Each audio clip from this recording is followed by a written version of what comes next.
You gave up a TV job to start a podcast in your basement. If that doesn't scream midlife crisis, I don't know what does. It was Championship Sunday here in Indianapolis.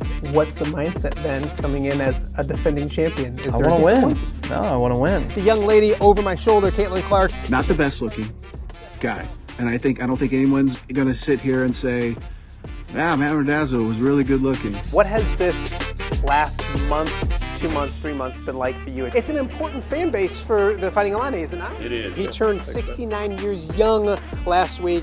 You look good, Coach. Oh, try it. Thank you.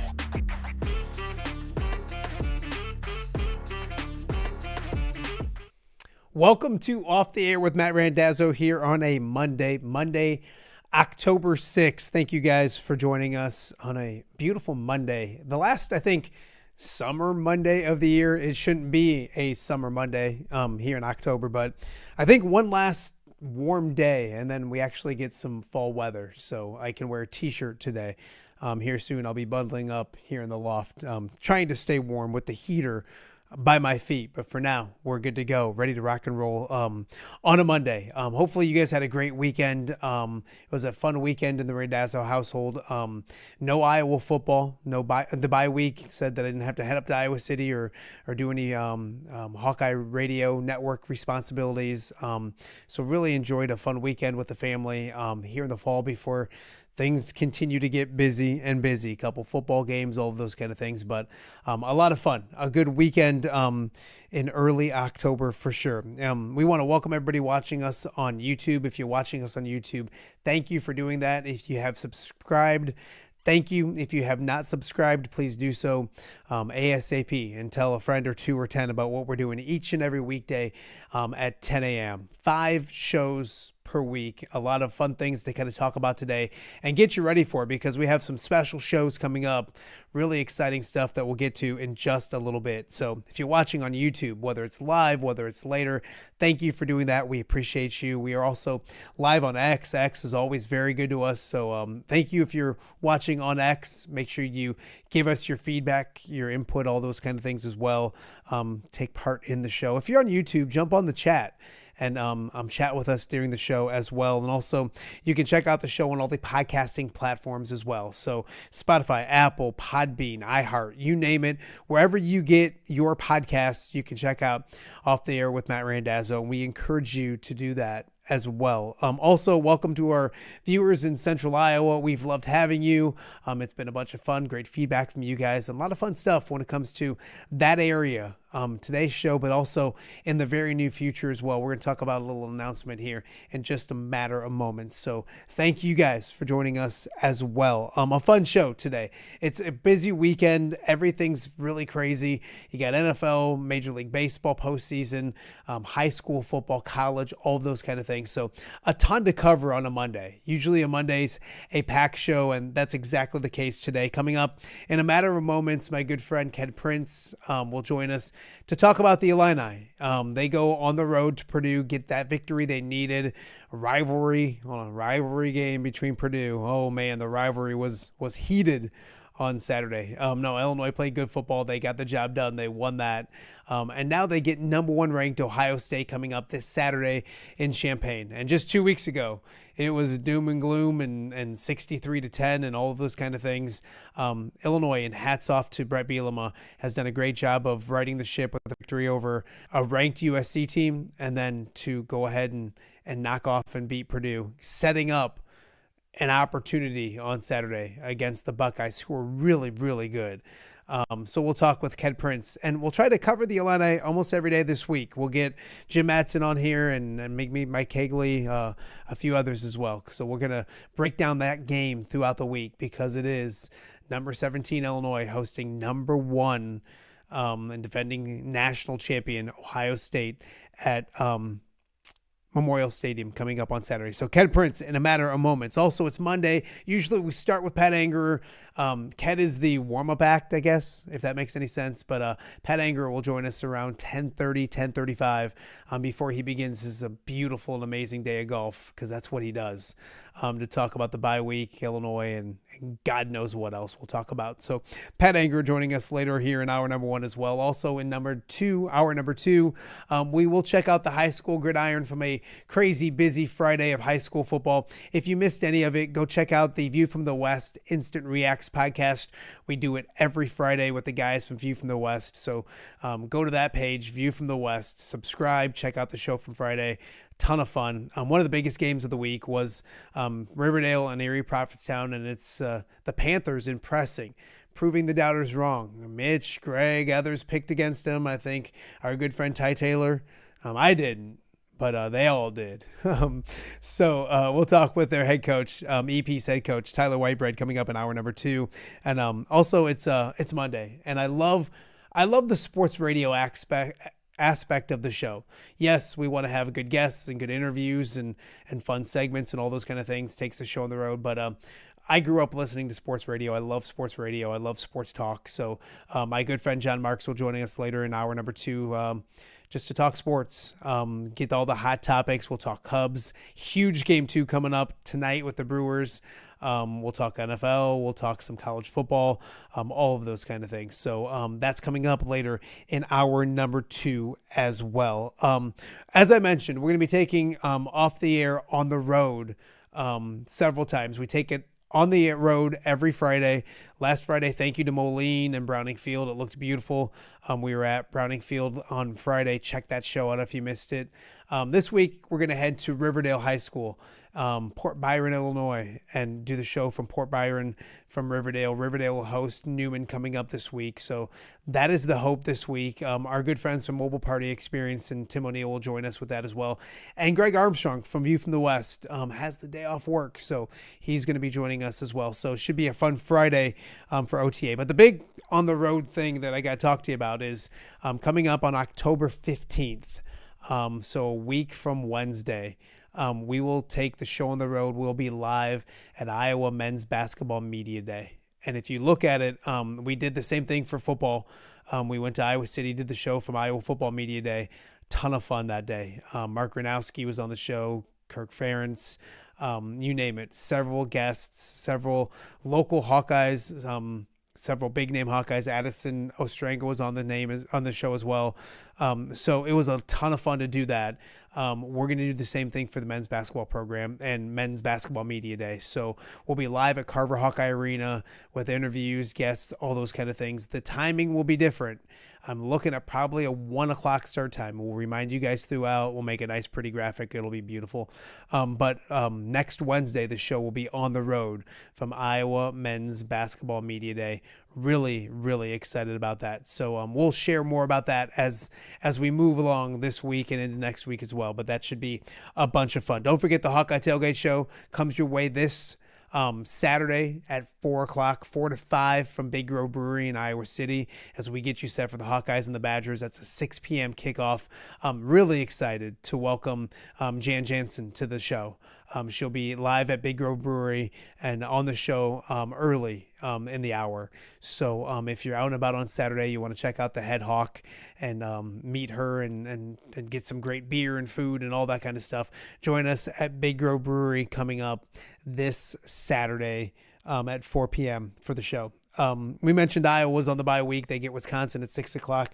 Illinois, they get the job done. They win as well. Iowa State loses for the first time this season at Cincinnati. We'll have our good friend Jake Brendon, I think tomorrow, because I think he's busy Wednesday, possibly with Cyclone Media Day on Wednesday. So we'll probably have Jake Brendon tomorrow. We'll kind of figure those things out as well and figure out what happened with the Cyclones in Cincinnati as well. We mentioned game 2 of the National League divisional series with the Brewers and the Cubs tonight. So we'll have all eyes on that. And we mentioned it was Illinois going to Purdue and knocking off Purdue. So a big victory as that sets up number 11 Illinois and number 1 Ohio State in Champaign this weekend. So I figured we got to talk a lot of Illini this week. And when you think Illini, you think of our good friend, Kedric Prince. So joining me now to kick off the week, and it is going to be a lot of Illini talk this week because number 1 Ohio State heading to Champaign. Kedric Prince joining me right now. First and foremost, Ked, I'm assuming you enjoyed your weekend. You got Illinois Basketball Media Day late last week, and then you go and watch Illinois do that. I mean, that's a good weekend for Kedric Prince, is it not? And some golf along the way, I'm sure. It was. It was a great day. You know what? I feel bad for your listeners and subscribers. They got to be sick of seeing me, man, every week. No. Your ratings got to be down, man. No, man. And here's the beauty thing is, like, it's last week there was no Iowa game to talk about. We got Iowa, Wisconsin. We got Pat Angerer coming up. You trumped Pat Angerer today. That's what your Illini did. Kedric Prince is the headliner today, and Pat Angerer, either that or you're the opening act for Pat Angerer. That might be more of what it is. But no, it's going to be a big week. I want to talk about, before we get to Ohio State, number 1 ranked, how good they are, all that kind of stuff. Let's look back, because it was that trap game we kind of talked about. You got to be impressed, especially the second quarter of that football game, to go out there and score 27 points and kind of pull away a little bit before halftime. What did you like about what you saw on Saturday from the Illini? What I liked, number 1, was that they got the win. There was some concerns for me during the game, but the big picture, and to answer your question, they got the win. Luke Altmaier, had a record day. Hank Beatty had a record day. I mean, it was just amazing, to see what they did offensively. I mean, they just handled business. And if you remember the last time I was on your show, I told you that when there's 2 minutes to go in the game, if Illinois they have the ball, if they're behind a point, you're in trouble. Or 2 points, you're in trouble, because they are really, really good. And a statistic that I learned today, this is a big part of it. The offensive coordinator, Barry Loney Jr., is the longest tenured offensive coordinator in the Big Ten. I mean, he's been there for 4 years. Everybody else has had replacements except for them.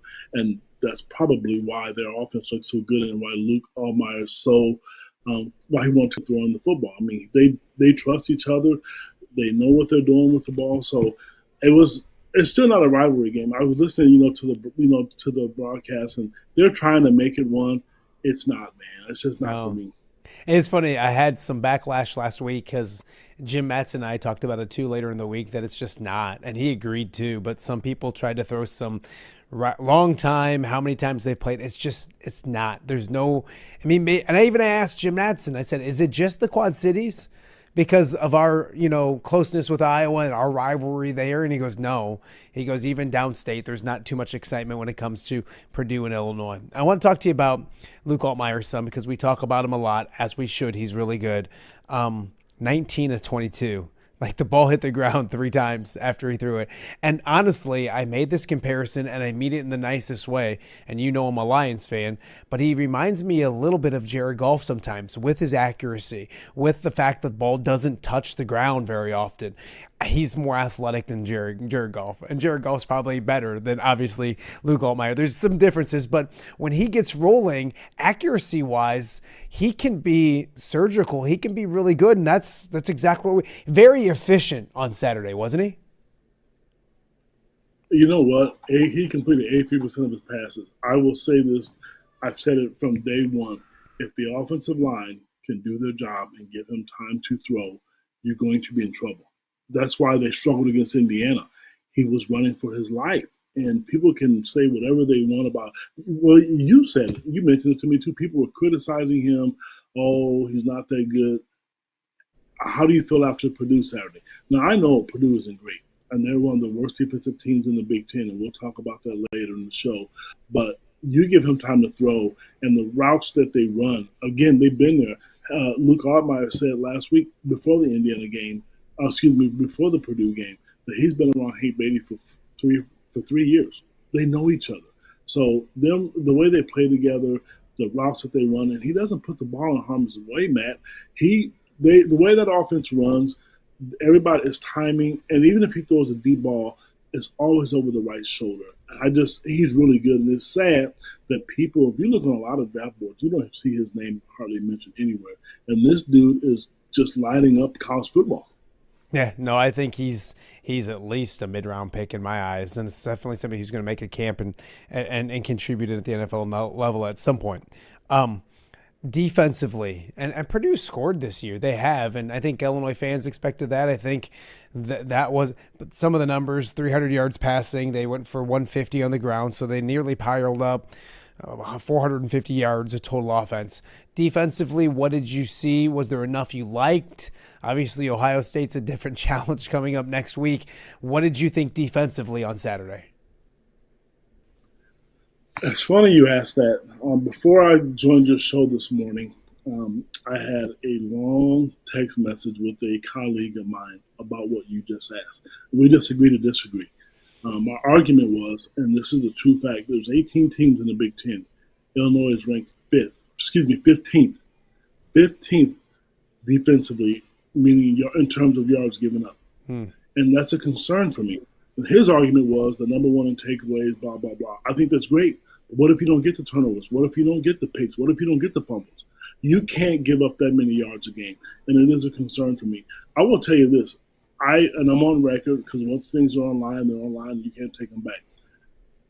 2 or 3 weeks into the season, when I saw Ohio State play, I was really, really, really confident about Illinois beating them because I wasn't impressed with their offense. But what I saw against Minnesota last Saturday, it was extremely impressive, and I want all the people out there to understand this. They give up 5 points a game. There's not been a team in 6 games where they've scored 10 points on Ohio State. It's crazy. Not one single team. So this is going to be a battle of wills. It's going to be, you have to take care of the ball. And the thing is, they're just freakishly athletic quick. Now, people were concerned about the way Indiana played defensively. I'm really sorry. Ohio State's better. So, but you're asking about defense, and I'm sorry. No, you're good. I'm just all over. But my point is, Illinois cannot give up 400 or 500 yards against Ohio State because you're not going to put up 30 points against them. I just don't see that happening. So you somehow they have to stop, man. It's funny because and before we started, you mentioned I didn't realize they hadn't given up 10 points a game. I hadn't even realized. I watched a decent amount of them on Saturday night, and I was just extremely impressed with what they did offensively. I want to get into Ohio State in a second, but it's another week, Ked, where Illinois football is front and center, not just Big Ten, but nationally. I'm watching the beloved 4-1 to Detroit Lions today, and the Illinois commercial keeps coming up. And big noon Saturdays coming back to Champaign, and they kick things off and all those kind of things. And yes, one of them didn't go well, and we won't talk about it and kind of flush and move over. The other one, USC, went well. Regardless of what happens on Saturday, Illinois football's in the limelight for the last month. That's a good thing, isn't it? It's hard. I don't know how to explain it, man. I really don't, because I watched the Detroit game today, and I saw those ads. And I thought, is this real? This is Illinois football. And it really is real because from a standpoint, Brett Bielema is extremely intelligent when it comes to social media. He's good with words. He asked the fans to come out this weekend to be loud and to be cheerful. And, Matt, I'm not a gambler. I'll put odds out on my Twitter just so people will know what people are thinking, all across the country. And I just don't, I typically don't mess with that. But 6 years ago, I went to cover a game in Illinois, and there was a man standing on the corner asking $35 for a ticket for a Big Ten game. I have friends going to that game that bought tickets that screenshot those tickets to me. They're $300 and $400 now. That should answer your question. They're relevant. I don't know if they're going to win. I don't think you're going to see a reperformance of Indiana. I would be shocked. It's possible, very possible, but it's nice seeing them. My daughter laughed the Big Ten Network has some kind of deal with one of these local credit cards. And 3 months ago, Illinois wasn't on there. She looked last Saturday. Look, Dad, Illinois is on there. And so she got the credit card. So it's really funny because they're relevant. It's nice to see Illinois. And it's like this week is just going to be so special. I mean, there's 6 days before the game starts. I won't sleep at all just because I will be reading everything, listening to every podcast. I have watched the Purdue football game. It is Monday morning. I have watched the Purdue football game 6 times, just trying to analyze to see what they would do. Then I watch, because I have the Big Ten Network pass, so I watch Ohio State. Then I get frustrated because they're really good, man. No, they are good. I want to talk about them. Kedric Prince joining us right now on Off the Air with Matt Randazzo. Ked, you look at Ohio State, and I think the offense is what people think of when it comes to Ohio State, but that defense is really good. Caleb Downs is a top 3 pick in football next year, and I don't know if I realized what they do defensively. Can you the 5 points is crazy. Where can Illinois exploit them? And those guys up front have to be really good. I mean, in order for it to even be a game, those guys up front have to continue to play the way they are and not revert to maybe Indiana or first half Duke or whatever. What's the concerns defensively for the Buckeyes when they come to Memorial Stadium on Saturday? I'm going to have one statement regardless of how many interviews I have, how many people ask me to do radio shows and podcasts and what I write. If Illinois is to have any kind of chance, the offensive line can do what they did against Indiana and kind of what they did against Purdue. They looked really good. They shoved the ball down USC's throat.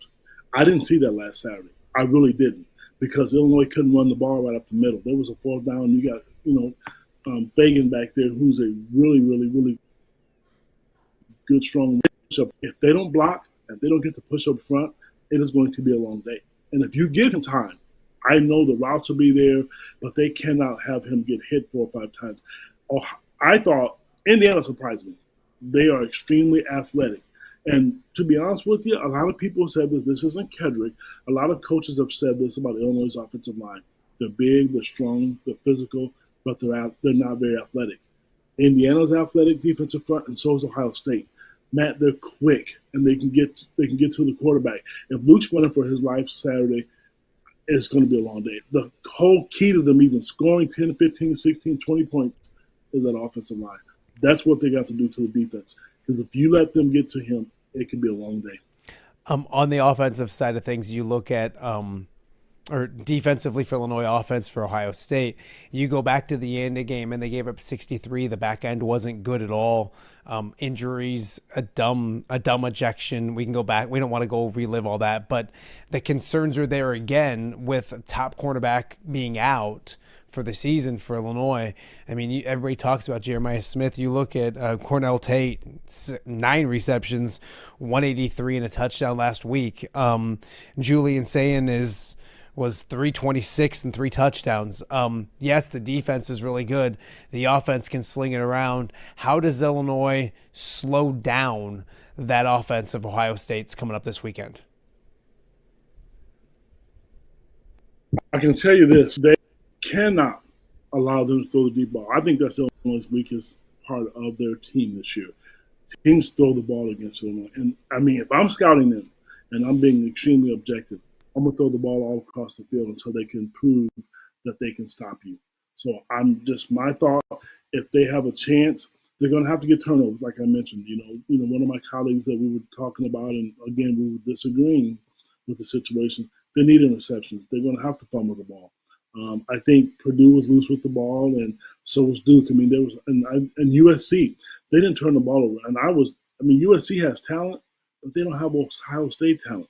And the speed is just going to be glaringly different. The back end has to be special. They have to be sharp, and they cannot take plays off.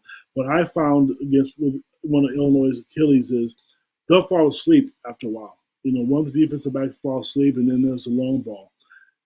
I suspect Ohio State, they know what the kind of environment they're going to get, but they're used to that. They're not fazed by that one bit. This is the Ohio State Buckeyes, the defending national champions. If you come down there and they sleep the first half like Illinois done, the first quarter, the fans are going to be gone at halftime. Ked, if Illinois is to pull the upset, what does it look like? Like, what's the recipe to success? Is it they outscore them because Luke Altmaier is just that good and the offense gets cooking?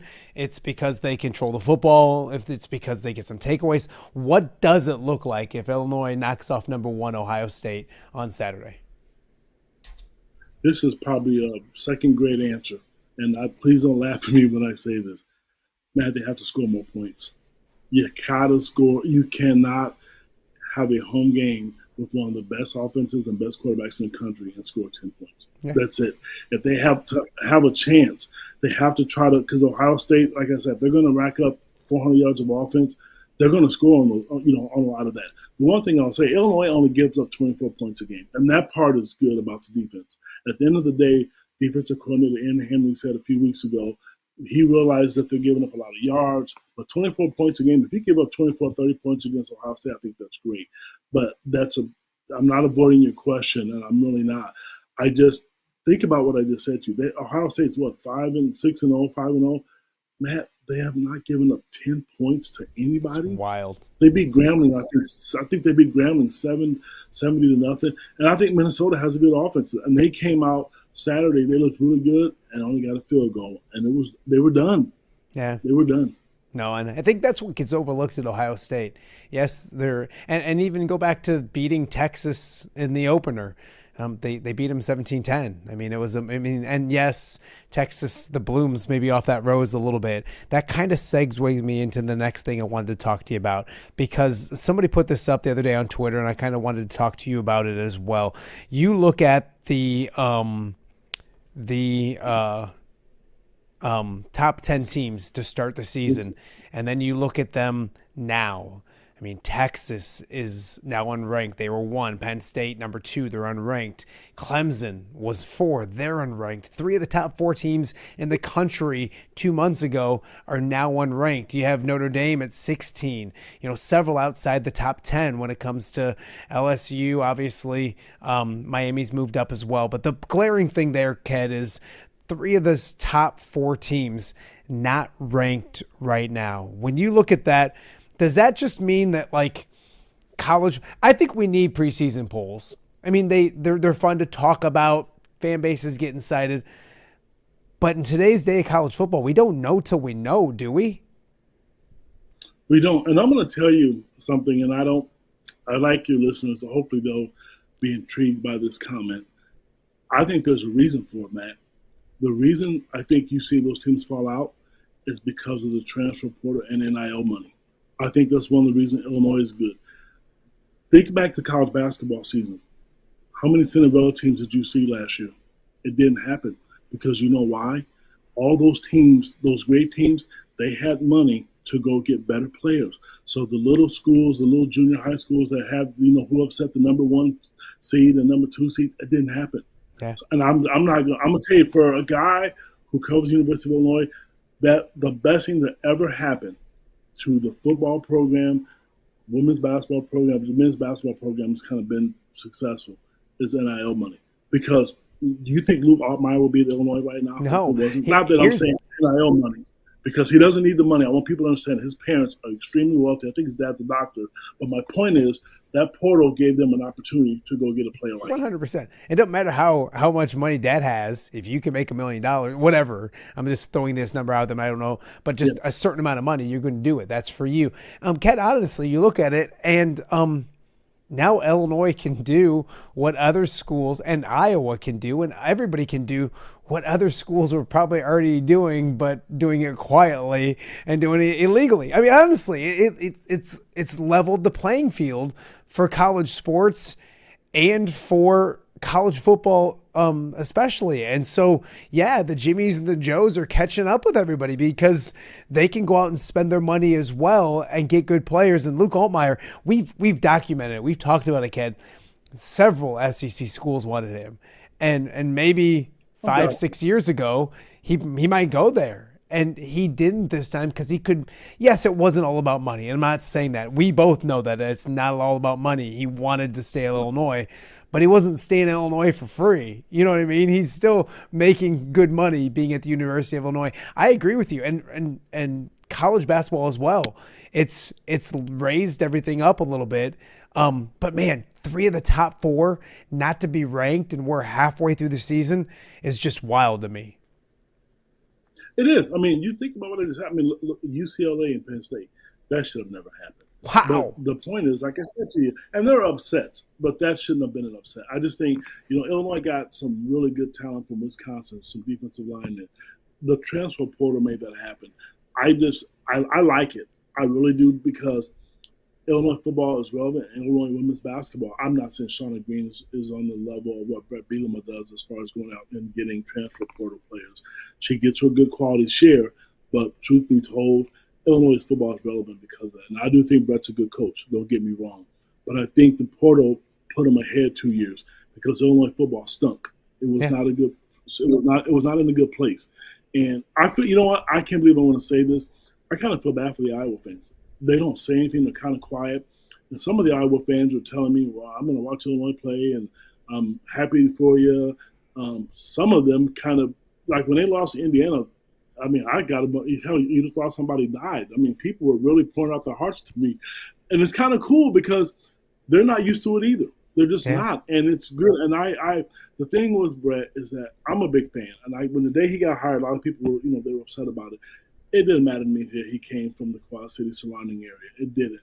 But I just know this guy's a program builder, and he didn't succeed at Arkansas, and he wanted a chance. So to me, I love it. And Iowa fans, I don't know if I said this last podcast because a lot of Iowa fans think he's coming.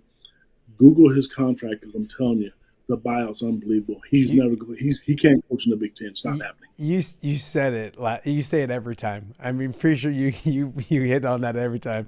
Ken, I want to talk some basketball with you because honestly, it's October and it's media day, and usually, I'm not saying usually because the last several years have been successful for Illinois football, and you have to balance the two and all those kind of things. But let me back up real quick. That Penn State loss, devastating. I don't think devastating, but you don't want to see that as an Iowa fan. Do you think they're going to come in to Kinnick Stadium in a few weeks and lose again? I mean, no. After what they did? People want him fired, frankly, and I feel bad for him. I really do. It's the nature of the business. And I even saw one of the Big Ten Network analysts make a comment that maybe he should step aside. I thought that was strange. Wow. I really did, but because it's a bad loss. I mean, you just put that graphic up on your screen. It's bad, and you're right. But Iowa still is Iowa. I mean, and I still think that they're going to get somebody. And if there's anybody who I think maybe not as good as people thought, is Penn State. Yeah, maybe so. It might not mean as much now because they're not ranked. Talk to me about basketball. You went down there. That's an entirely different podcast that we could do for another 25 minutes if we needed to.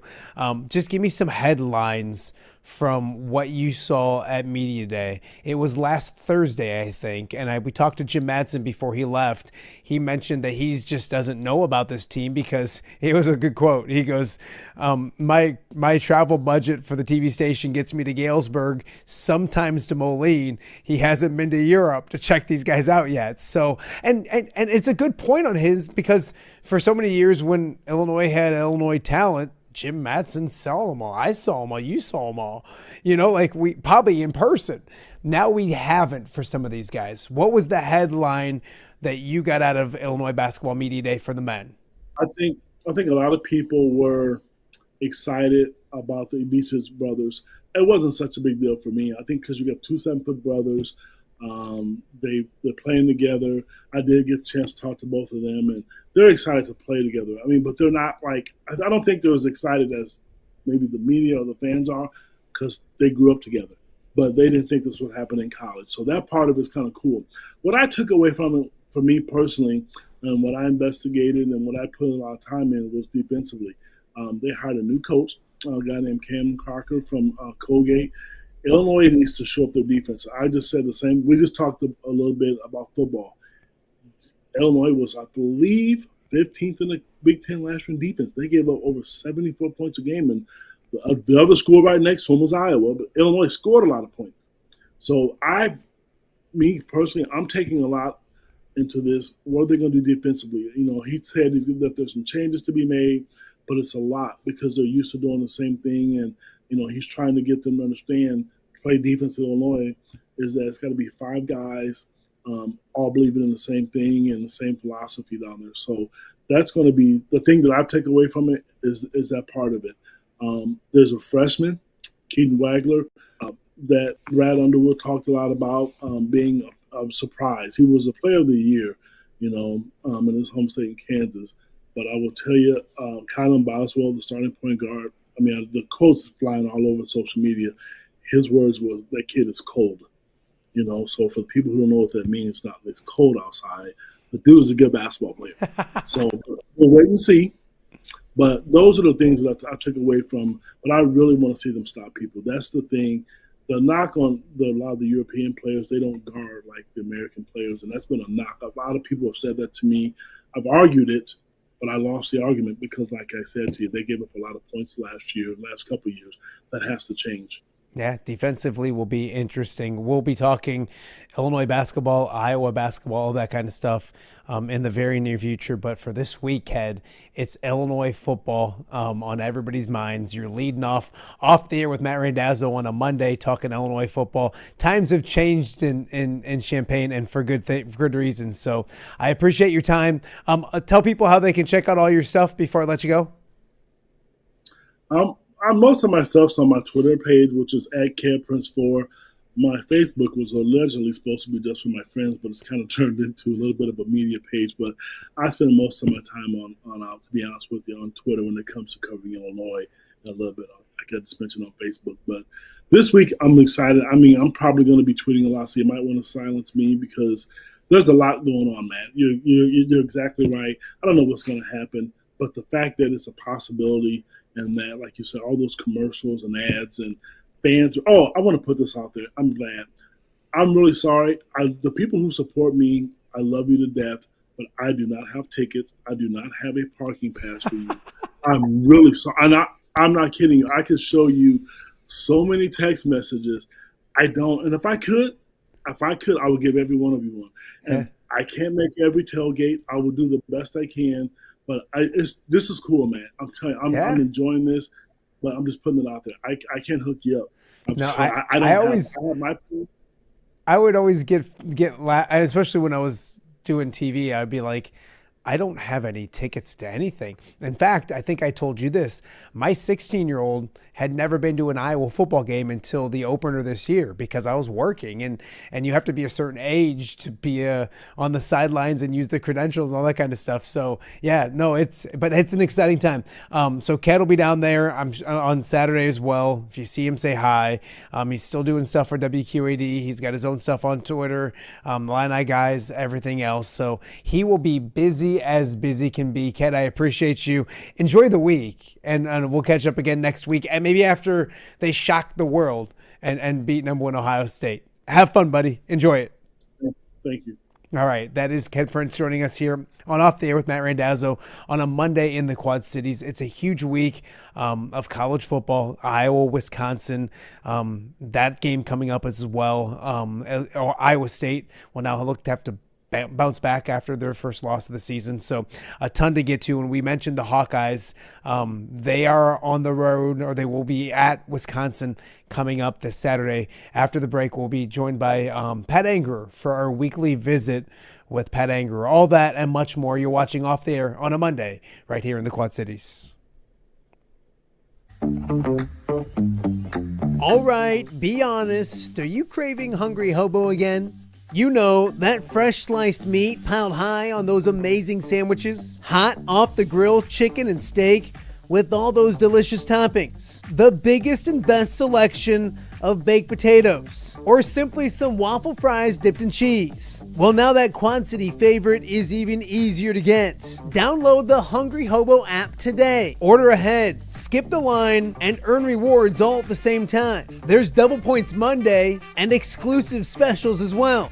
With 12 locations in the Quad City area, It's Hungry Hobo, now even easier to find, but still hard to resist.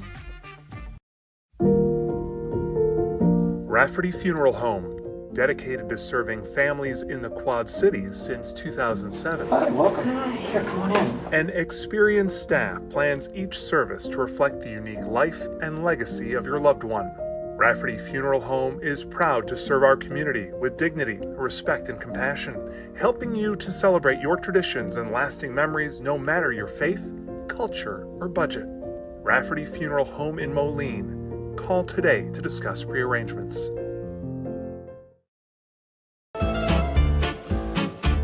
When it comes to quality, convenient pizza, Godfather's Pizza in Silvis has you covered. Featuring a beautiful dine-in area, delivery, and a carry-out window. Godfather's Pizza is that pizza you grew up with, not a convenience store. You see, at Godfather's Pizza, the dough is made fresh daily. That mozzarella cheese is shredded fresh and never frozen. And those toppings are abundantly piled high each and every time. Locally owned and operated since 2010, Godfather's is a huge supporter of local athletes right here in the Quad Cities. So come on by and check them out at 1211 Avenue of the Cities in Silvis. Order online at godfathers.com and reunite with that same delicious pizza you grew up with. Welcome back to Off the Air with Matt Randazzo here on a Monday in the Quad Cities. It was a bye week for the Iowa Hawkeyes, which means that we got to rest up. When I say we mean the radio team for the University of Iowa, the Hawkeye Radio Network, if you will. That means this guy right here got a chance to rest up, see family, all that kind of stuff. I'm sure you had a happy, healthy bye week, right, Pat? Yeah. Well, I got a little cold. I lost my voice last week, so it turned out pretty well as far as it being a bye week. But no, it wasn't a relaxing one. I had to drive the kids around and go to kids events that I'm not used to going to. I mean, gosh, holy moly! Yeah, it was. Saturday we had A-Red soccer games, and we had a football game in Dubuque for Kale, and then we had a reunion Saturday night, and then Sunday had. Sunday had a soccer game at 7:30 in the morning, and then a football game had a coach, and then we had a little get together last night. Yeah, so it's just, it wasn't relaxing. It was not relaxing. I just wanted to sit there and watch TV and football, and I really didn't get a chance to. You got sick. How you feeling? I did. I'm okay, man. I survived. A lot of complaining, but I pushed through it. Here's the difference. The right amount of steroids, I got through it. Here's the difference. I got sick. Now, mind you, I'm nothing compared to what you are in the grand scheme of things, but I get sick. I lose my voice on Cy-Hawk week. You get sick. You lose your voice on the bye week. That's just living. You're living better than I am. God loves you, and obviously I'm doing something wrong. It's clean living, man. It's clean living. I've been reading the scripture a lot lately, and it's been working out for me. That's a beautiful thing. I don't know if that's serious or not, but I don't want to make fun of it if it is. So we're going to just move along. Attaboy. No, I'm proud of you. Thanks, well, tell me about it, Pat. No, I'm just kidding. Pat Anger joining us right now on Off the Air with Matt Randazzo. It was the bye week. You're doing your thing. You're busy as all get out and all that. What do players get out of the bye week? What do they want to do? Do they rest on the weekend? Do you remember that type of process and how this coaching staff, because so many of them are still around, especially the head coach since you were there, how do they approach or handle the bye week? Well, it's a lot of it too. A lot of it depends on how the season's going, how healthy the team is, and all that stuff. That kind of makes a big difference. Big thing with the bye week, what you're trying to do is you're trying to rest up guys that have been playing. You're trying to develop these developmental guys, get them to practice and the reps that they need. And I'm assuming that's kind of probably what they did. And I know they gave the whole team some time off. They've been going at it pretty hard. They're a little dinged up. But also you want to take the opportunity to develop some of these kids because some of them are probably going to be, playing there toward the end of the year, and you don't want them to miss snaps and miss improving. And it's interesting too, you don't really do a lot of, at least, even in the NFL and even in college, you don't do a lot of game prep for the following week. Everybody thinks oh, they had 2 weeks to prepare, for so-and-so. And really you don't. I mean, it's about getting your body right. It's about improving if you're in the developmental group, or it's about resting and trying to get better and healthy. If you're in the group that's getting a lot of playing time. So, but the good thing, I think the coaches, obviously they have time. Usually they're well ahead, a couple weeks ahead of their game plan stuff. So they'll be cooking with gas here probably. I don't know if they started yesterday, started today with their training and stuff, but they'll be cooking with gas here, ready to go. You mentioned getting guys healthy, and the big question in Iowa City is obviously the health of the quarterback. And if you knew, you couldn't say anything. If I knew, I couldn't say anything. We don't. They don't confide in us. But I wanted to ask you about just the health of the quarterback room, because Iowa fans has been through this. Obviously, we hope to see Mark Gronowski. We hope he gets back out there as fast as possible. But we talked throughout the early season and in the preseason that this room is a lot better with Hank Brown, with the transfer from Georgia Tech. I'm going to mess up. Helinski, I think his name is. Kind of just talk about it's that next man up mentality, regardless of who's what.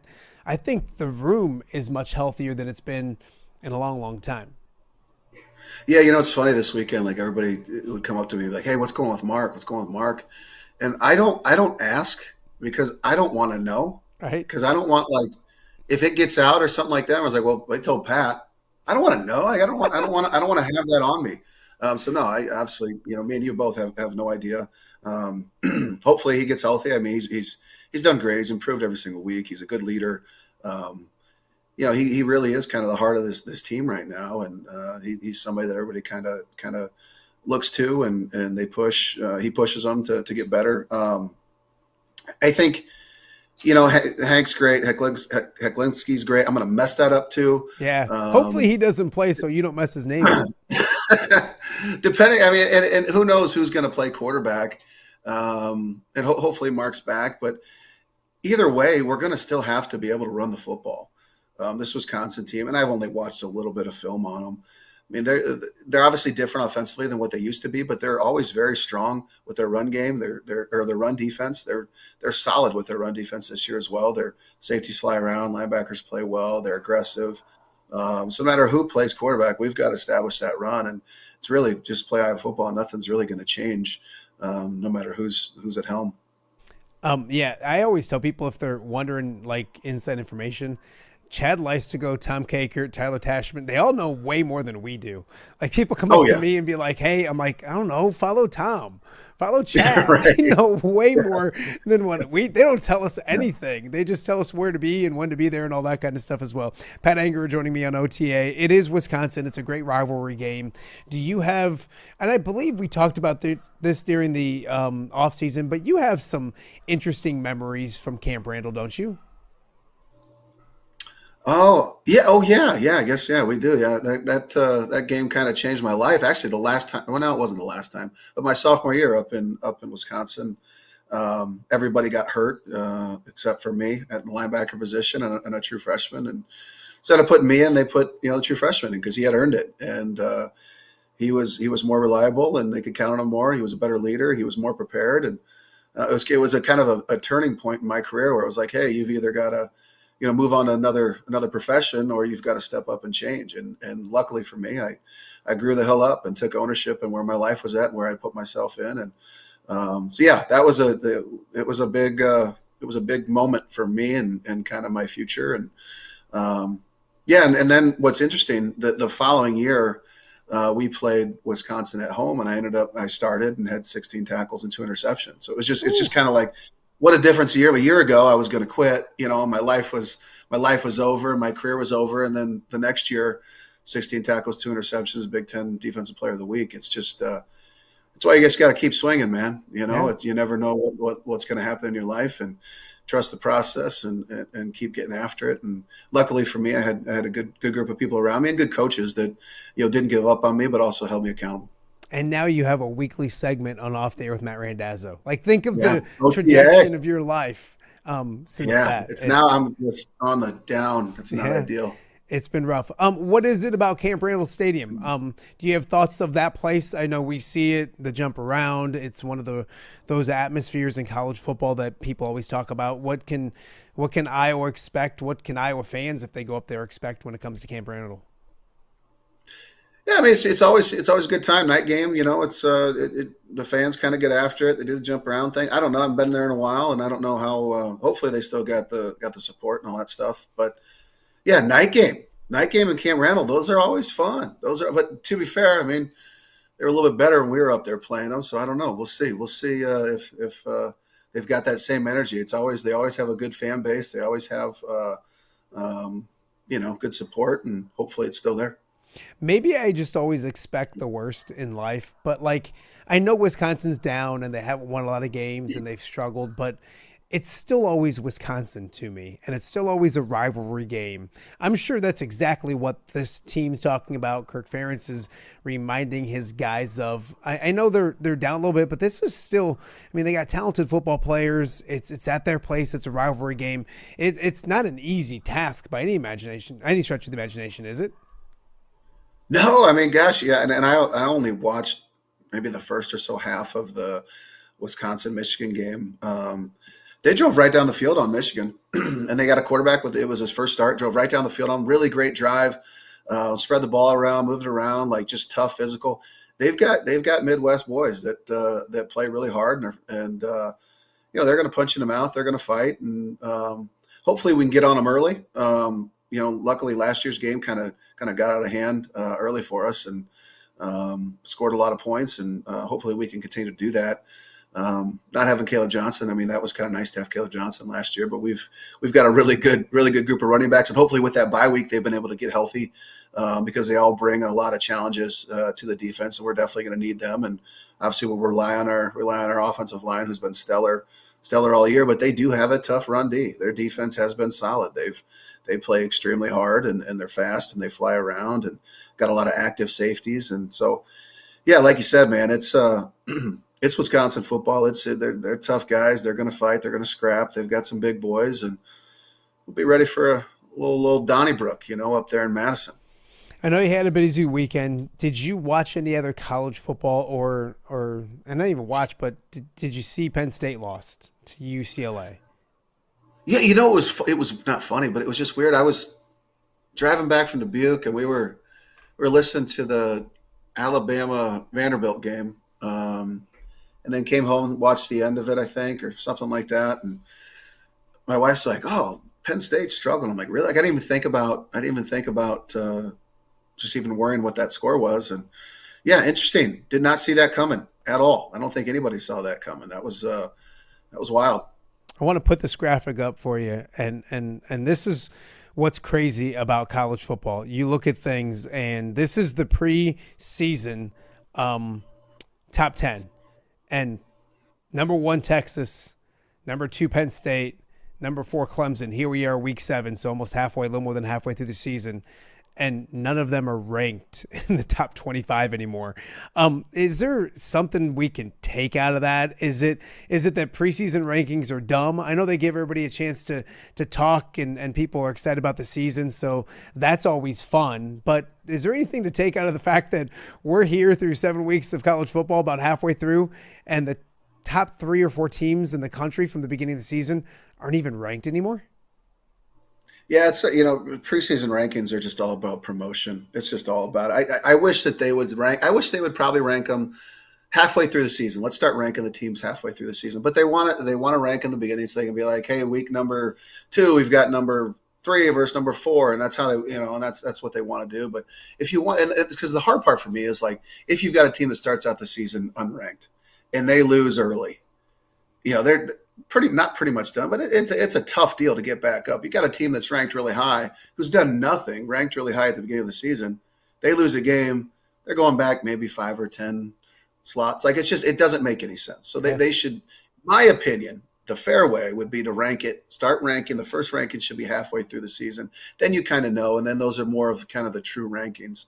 But they'll never do that because they like to promote the early season number 2 versus number 3 teams who the hell knows who the hell they are, and they haven't done anything yet. But that's where I'm at, Matt. That's where I'm at. You look at it, and a good example is Notre Dame. They're ranked 16th right now.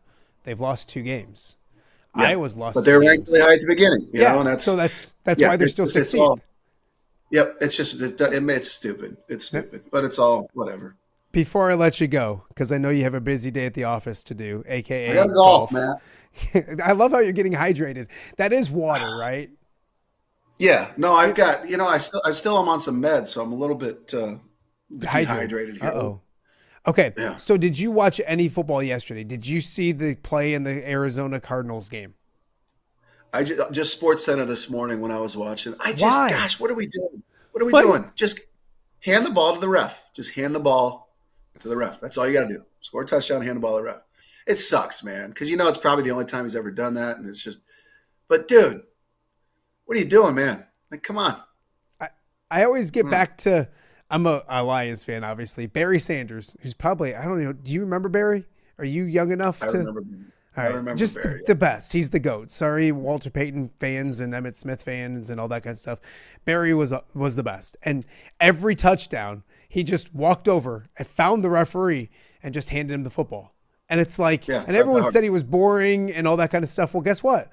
Like, you're not losing the game. I just couldn't believe it happened again, Pat. You can't have that continue to happen over and over and over again, can you? No, it's strange that it's still happening, especially at the highest level. Obviously, feel bad for the guy because you have this perception of I don't even know his name. I don't watch a lot of Amari DeMarcado. And probably a great kid, probably a really good dude. Probably works really hard. Did a lot of great things to get to that level. And the sad thing is, hopefully, this isn't the thing that he's going to remember by. For his career, but yeah, man, come on, dude, just hand the ball to the ref. Just do it. Hopefully he gets a chance to redeem himself, and hopefully good things happen for his career. And obviously you feel terrible for the guy. You feel terrible that it happened. You feel terrible for the team, but also a little bit it's like, dude, you messed up. Yeah. Can I ask you real quick? We talked about this on the show last week. I'm gonna do a little taste test this week. Have you ever heard of chili and cinnamon rolls? I have. I've never had that. That's a Southern thing, right? No, everyone says middle Iowa, like central to western Iowa. But now I'm finding out over the weekend, I got like somebody from Morrison texting me saying that they'd got it. Some guy from Alito was like on social media telling me that they love it. I don't know. Like it's together? It used to be a lunch meal, I guess. I guess it may still be some places. And some people don't. I mean, I don't think you can dip it. But like, I think it's just, I don't know. I'm trying to think, when I have a bowl of chili, I probably have like a sandwich with it or maybe a hot dog with it or something like that. But I've never done the two. So I didn't know if you had, and by the way, I got these in my office. Are these good? The pumpkins you get around Halloween? I don't know if you can see that. Like the candy corn. Candy corn? Yeah. Are they good? I don't think so. But why during October do I like them? But if you gave me this in like March, I'd be like, what the hell is this? Why is it now I like this? You like those little Christmas tree cakes too, don't you? I know you really like those. Yeah, I do like little Christmas tree. They're little Debbie's, man. I guess I'm a seasonal guy. I guess that's my thing. I'm all about the holidays, but I don't get Jen keeps buying these, and I'm like, why do you buy these? And then I'm like, oh, they're gone. And I'm like, who ate them all? And then I was like, we didn't eat them. And I'm like, damn it, I ate them all. I just don't understand why they're good. It's like, this will make no sense. Okay, so me being a good Catholic boy, I'm a good Catholic boy. So I don't eat fish. I'm not a seafood kid. But like when Lent comes, like I think fish sandwiches are delicious. And it's like, why do I feel like during Lent a fish sandwich is good? I would never order a fish sandwich ever, except for if it's during Lent. It's just weird to me.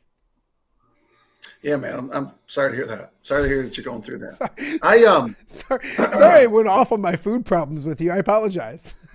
Going back to the cinnamon roll thing, there was one time Mary she had cinnamon rolls and bacon was wrapped in the middle of them. Oh, amazing. Absolutely amazing. One time? Yeah. That's it? She just did it one time? I think so. I don't know. Why don't you say, hey, honey, could you make those bacon cinnamon roll things again? Yeah, I should. You're right. But I don't have I'm just trying to get by, man. I don't make demands. No, I Just get whatever you. she wants to do. I'm just getting by here. Just say, hey, sweetheart, you look lovely today. And those cinnamon bacon rolls were so delicious. Couldn't you show me how to do it? I'd love to help you. And then when she'll just go, get out of my way, I'll do it. Well, the thing though too is like, and I don't know, maybe your wife's the same, but I'm like, hey babe, you look great today. I love you. And she's like, shut up. Does your wife do that? I Like got give in a trouble. compliment, like, yeah. But then if somebody like at the store would be like, somebody they don't know is like, hey, to her, like, hey, you look great. Like she'd be like, oh my God. But like if I'm like, hey, I love you, you're amazing. Shut up, get away from me, don't talk to me. Your wife like that? Jen wore these green and white bracelets this weekend to the kids' football game because element and the colors. And like one person said, like I think I said, like, oh, I mentioned them, like, oh, look at those bracelets. Shit, well, yeah. We get to the and like 3 different people came up. Jen, your bracelets are so cute. Thank you. And I'm like, yeah. I just did the same. I got yelled at the other day. Thank God Jen doesn't watch the show. I just simply said like, hey, because my wife doesn't like to put a timer on anything. Like when you put something in the oven, like she refuses to, like, if you read the package, it's like a cheat code. Like it tells you how long it needs to be in there. So I just went, hey honey, did you set a timer on this? Oh boy. What do you mean? I'll take care of it. I take care of everything. I'm like, okay, we're in so much trouble. Thank God Mary and Jen, my wife's amazing, Pat. Like she's amazing. I'm not going to let you get me in trouble. She's an amazing human being. She's beautiful. She's gorgeous. And I'm just lucky that she allows me to be in her life. Yeah, no, honestly, every time I come home and my wife is still there, like I just count my lucky stars because if I were her and I was married to this, yeah, I'd be gone a long time. My wife keeps talking about how she wants to go to get her eyes checked, and like that's my biggest fear is that she goes and gets glasses and realizes that I look like this, and she just leaves me. Yeah, I'm going to have to pay off the doctor, the eye doctor, and hopefully. Just say, hey, your eyes are perfect. She's going to say to me tonight, hey, how'd Pat do today? Or how was Pat's segment? And I'm going to say, awful, don't watch it. I'm going to have to. Like, terrible, don't watch it. It was terrible, don't do it. So, hey, hit the ball straight. I know you got to go. What are you golfing in today? It's the Iowa State Police Association golf outing. It's actually here in Bettendorf at Palmer. So I'm golfing with 3 buddies of mine. 2 are Davenport detectives and one's a Rock Island cop. And, yeah, hopefully won't get in trouble over there. So, if you need me to bail you guys out of jail, which sounds weird because of obviously, let me know. Yeah. Either way, I can help you out. Thank you. Appreciate that. All right, my friend. We'll see you you get to go to Madison. We'll see you later this week. I appreciate you. Love you, buddy. We'll see you, man. All right, that is the one and only Pat Anger getting me in trouble. I will probably I'll probably be sleeping on the couch if Jen watches that segment. She's amazing. She's perfect in every single way, shape, and form. So we got more to get to on today's show. It was a great Friday of high school football. One of the biggest stories with Erie-Prophetstown, they won a rivalry game against Riverdale, a game and not a lot of people thought they were going to win. And we're going to talk about that and much more with their head coach, Tyler Whitebread, right after the break. You're watching OTA on a Monday.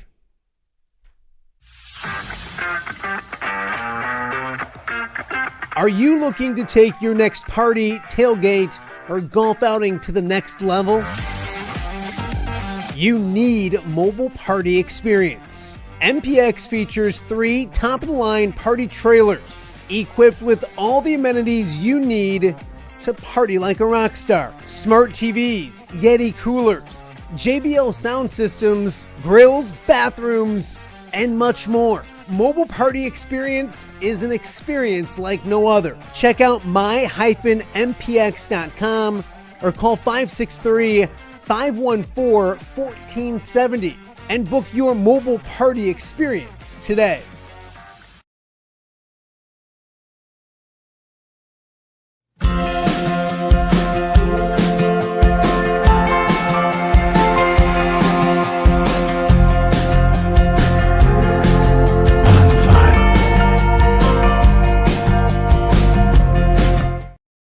Give me the keys. Learning to drive can be stressful for both the student and, yes, the parent as well. Relax. There's an easy way to avoid the stress. Skiles Driving School in East Moline has been helping new drivers hit the road with confidence for over 20 years. Whether you're a teen earning your first license or an adult looking for behind-the-wheel training, we've got you covered. Their certified instructors are patient, experienced, and use modern vehicles equipped for safety and comfort. From classroom instruction to real-world driving, we make learning safe, affordable, and even fun. Call 309-278-0098 or visit skylesdriving.com. Skiles Driving School. Get in, buckle up, drive your future forward. Welcome back to Off the Air with Matt Randazzo here on a Monday in the Quad Cities. A great week of high school football once again. Week 6 officially in the books and so many great matchups on both sides of the river. And one of the best games and the best matchups from Friday night lived up to the hype. Erie-Prophetstown and Riverdale, it's a rivalry. It was a great game, and it was the Panthers from Erie-Prophetstown coming up on top. So we figured we'd chat with their head coach, Tyler Whitebread, this morning here on OTA. First and foremost, Coach, I'm proud of myself. You were on before the season for a preview, and I completely misspelled your name. So it's not Tyler Whitebeard. It's Whitebread. Coach Whitebread joining me right now. I figured I get it right this time. I get some credit for that, right? Oh, yeah, for sure. I appreciate that. I mean, I did have people call me Whitebeard for about a week or two, but it's all good. Hey, that's okay. You've been probably called worse than that sometimes, Coach, after some play calls or games or losses or all that kind of stuff. Hey, congratulations on the victory on Friday night. An impressive game, a fun game. 42-36. What was that game? Obviously, the score tells it all. A great rivalry, but a great matchup between two really good football teams. Oh, yeah, no doubt. I think it was a great game for our guys to build some momentum just with the season. I think it showed a lot of grit with our ball club, the adversity, because it was back and forth, and we really just had to focus on the next play. Some things didn't go according to plan, and our guys stuck with it. Our offense coordinator had a great night calling the game, and our guys had a great job executing as well. You mentioned that offensive coordinator, that offensive team in general, that side of the football did fantastic. 453 total yards. And coaches talk about wanting to be balanced. How about 232 rushing, 221 passing? Kind of talk about that, because obviously you guys want to be effective, but to be able to do it in both the pass and the rush, so important in football. And that's exactly what you guys did at a high level on Friday night. Yeah, for the longest time, we've been predominantly run. I know coming into this year and even last year, we talked about trying to get the ball out to our playmakers through passing. And, you just got to have a lot of trust in the quarterback. And you have to have trust in the wide receivers. And, this was the first game that we've had that type of balance. And I think it reassures our OC, but I think it also reassures our guys that we're capable of passing and running the ball and being good at both. Again, just a lot of confidence there. And I didn't realize it was quite that even. I knew it was pretty close to that type of yardage, but yeah, that's great to hear. Coach, your guys that are scoring the touchdowns and throwing the football are gonna get a lot of the love. But when that happens, isn't it the guys up front that are so key to success? Kind of talk about those guys, because the guys that are on the highlights get all the glory, but in the trenches. And I saw Riverdale firsthand the Friday before against Orion. I called the game for MC22, and they're good in the trenches as well. So those guys up front really mean a lot to this football team, don't they? Oh, for sure. We got two sophomores and 3 juniors on the starting line, and they've had some good games, but nothing like that. I look back this weekend on a few of our long touchdown runs, and man, the execution was just perfect. And it has been like that. It's been 3 out of 5 guys doing their job, 4 out of 5 guys doing their job. I mean, there's multiple plays where we had 5 guys doing exactly what we coached them to do. It was awesome. And I think it's a huge confidence boost for them because, again, it starts all up front, and a lot of credit to Riverdale. They are very strong up front as well. So I'm very happy for our O-line to have that type of game in that setting. Yeah, absolutely. I'm going to try to give him love here if I mispronounce names, you can save me. Believe it or not, I'm bad with last names, Coach. I don't know if you noticed that. No, but not sometimes you. right? Brandon Sandrock, Mason Minson, Derek Napsker, Caleb Raymore, and Raymer and Jordy Crow. Yep. Those 5 guys up front, you don't hear them all the time, but those 5 guys got the job done on Friday night. Coach, I know going into the game, there's probably a chip on your shoulder a little bit. Everybody, and Riverdale, rightfully so, having a good season, receiving a lot of the love. Did your guys hear some of the noise and maybe the love the Rams were getting and wanted people to maybe remember, hey, the Panthers are doing pretty good over in their towns as well? Yeah, I think every practice started with me kind of talking up Riverdale, throwing out some stats, talking about how good their O-line was, talking about how good their positional players were, maybe just to kind of poke our guys a little bit and try to get under their skin. But at the same time, I was kind of being honest, like they have a really good team. And we're going to have to play our best football to get the job done. And again, our guys have a quiet confidence about them. With all of the returning starters that we've had from last year. And I think going into the game, we had a great week of practice, a lot of confidence, and to get that win over our rival, and again having them probably get most of the love this year, it felt really good for all of us involved. So, Coach, I got in trouble last week because I picked Princeton to beat Monmouth Roseville. And like obviously when I did the TV stuff, we didn't pick games and we don't like to do that. But when you're viewed from the West and what they do, and they do the research, they know what they're talking about. It's kind of fun to do. And sometimes you look dumb, but I always tell people I'm picking for that team, maybe not against the other team, if that makes any sense. But you guys watch those things, maybe watch this show, kind of hear those things. How is that? And that's fun for high school sports, I think, sometimes. If they look at the big picture and don't take it so negative, your thoughts on maybe being picked against or hearing the bulletin board material on some of the shows that are in the area? I love the shows. I think all of our coaching staff likes watching those, listening to those. Yeah, the past couple of weeks have been a little tough to not hear our names called as much, but that's how it goes. If you don't play good football, you're not going to get talked about as much as the teams that do play good football. And I understand that. We understand that. But I think the guys listen to it as well.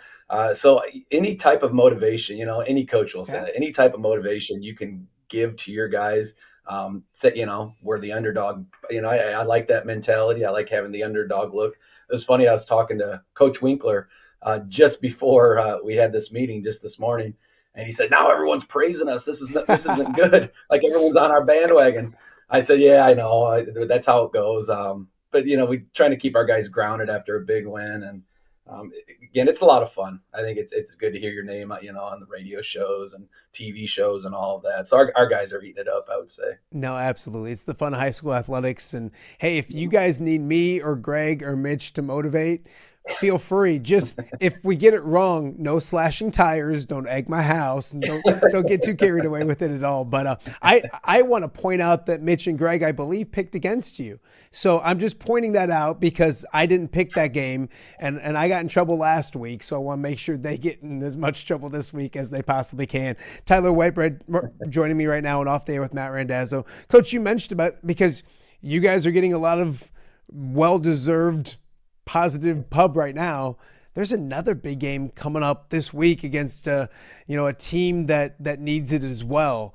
Kind of talk about Friday night and maybe getting back on track because it's Monday, it's a new week, and obviously a new challenge ahead.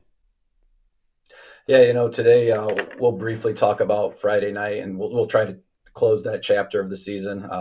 It's hard to do after that big win because you just want to hold that feeling and remember those moments. But like you said, we're going against Orion this week. The past 2 years, we've had unbelievable finishes against Orion. They're fighting just like us to get into the playoffs. So they're going to throw everything at us. And, we know what they're going to do. We know who they have. It's just a matter of, trying to scheme up, like, how do we stop Chip Filler, who's, arguably the best quarterback in our conference? How do we stop Voorhees, who's arguably one of the best wide receivers in our conference. And they've been having a really good offensive year. So we have our hands full. And I hope our guys know that. And I think they will after today, after we talk about some of their stats and show them some game film. They're really good. And there's no secret to that. So it's going to be another fun game. And again, each week in this conference just poses different challenges. And this last week was all about smash mouth. And this week's going to be how do we stop the pass? So it's completely different. But again, that's the fun in high school football. Coach, I have to correct you quickly. You said Chip Filler is one of the best quarterbacks in the conference. No, and Chip still thinks he is. Like, that's the problem sometimes. So I don't want him. His head's already big enough. So I gotta make sure. Kale, really, I did the same. Sorry, Kale. I do it Sorry, all Kale, my bad. I do it all the time. I mean, when you know Dad for 25 years, right, you get used to calling son Dad as well. Before I let you go, Coach, I want to talk to you about the end of this week's game, because it did get a little funky. 42-36, Riverdale, I think, got to the 30. Kind of take me through those situations. You mentioned the Orion game. The last couple of years have come down to crazy finishes and stuff, but you had to play a little defense at the end of this game. That maybe ages you and the coaching staff a little bit, being put in those type of situations? Yeah, no doubt. We were up 2 scores and thinking we get one stop, get the ball back. We're still up 2 scores, and Riverdale did a nice job taking the ball right down the field. I think they converted on 2 4th downs, 1 4th down to get the first down, and then we had them 4th and 4 from like the 4-yard line, something, maybe 4th and 3. They converted again, so we had opportunities to kind of seal the deal, and we couldn't. So we got the ball back, and it ended up being 4th and 3. And, the coaches were talking, do we punt it? Do we go for it? I said, punt the ball, play defense, make them go, not 80 yards to score. And Keegan Winkler's our punter, and he kicked it to the 1-yard line. So it looked like a great call. And then again, Riverdale gets back and just makes some things happen. And, we're kind of playing a little too much prevent, but every time I tried to send guys to get after the quarterback, they picked it up, and I didn't want a big play to happen. And they took the ball all the way down to the 25, and I thought the game was over on that play when the clock went to 0, and the refs got together and said, there's one more second. And again, that's when my heart just sank, because that's all you need. You need one play to score a touchdown there. They got received, Tegler, I want to say he's probably 6'3" or 6'4". And so we had a chance to talk about it, just say, knock the ball down, do whatever you can. And, once we knocked that ball down at the end of the game, it was just pure joy from everyone on the sideline, guys hugging and clapping. And it was awesome. Student section ran out. That was probably the best feeling of the year so far. Erie-Prophetstown now 4-2 on the season. They can get that 5th victory this week. They have a game with Orion needing a victory as well. Coach, best of luck. Get 5, get 6. Don't be greedy. Get 7. Don't stop now. Have some fun. So, Coach, we appreciate you. Stay healthy, all that kind of stuff, and hopefully we talk again in the near future. Yeah, thanks for having me, Matt. All right, that is Coach Tyler Whitebread over at Erie-Prophetstown. Yeah, you're right. It's fun because so many fun shows around the area that usually you make the rounds over the weekend and on Monday and all that kind of stuff. So happy for Coach Whitebread. 4-2 on the season, playing really good football, and we're getting ready for week 7 of the high school football season. If you missed View from the West Instant Reacts Pod, go back and check that out from Friday night. Follow View from the West on their YouTube page as well. It was a whole bunch of fun, and we'll do it again on Friday night as well. We got more to get to. It's Marxy Monday. John Marx will join us to talk all of the hot topics in the world of sports and much more. We'll be right back. Hello, Dan Pearson here of FCA. Our team is thrilled to support Off the Air with our good friend Matt Randazzo. We share the view of the power of sport when it comes to relationships, including the influence of the coach. FCA believes the coach is the most influential person in America. Matt celebrates local coaches and athletes. His content is informational, insightful, and inspirational. Our Fellowship of Christian Athlete team loves partnering with Off the Air with Matt Randazzo while we engage, equip, and empower coaches and athletes in our 23 counties. FCA, the heart and soul in sports. View from the West, the podcast covering Illinois high school football. It's going to be a hard-hitting game. It's going to be great football. Weekly analysis and reaction from around the western side of the state of Illinois. This is the game we had circled when the year started. Follow along on YouTube and subscribe wherever you listen to podcasts. It's big-time football out there tonight, and I know we can play big-time football. View from the West. We got you covered.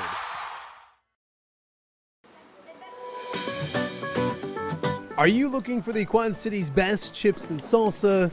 There's only one dude to turn to. Right on. Snoop. Hand-cut chips, fried fresh with that crunch you've come to love. And the most addicting salsa with delicious fresh ingredients each and every time. Pick up your chips and salsa, queso, enchiladas, and much more at the Stern Center in Rock Island. To place your order, simply call the man himself. It's Snoop at 309-314-8197 and find out for yourself what the rest of the Quad Cities already loves.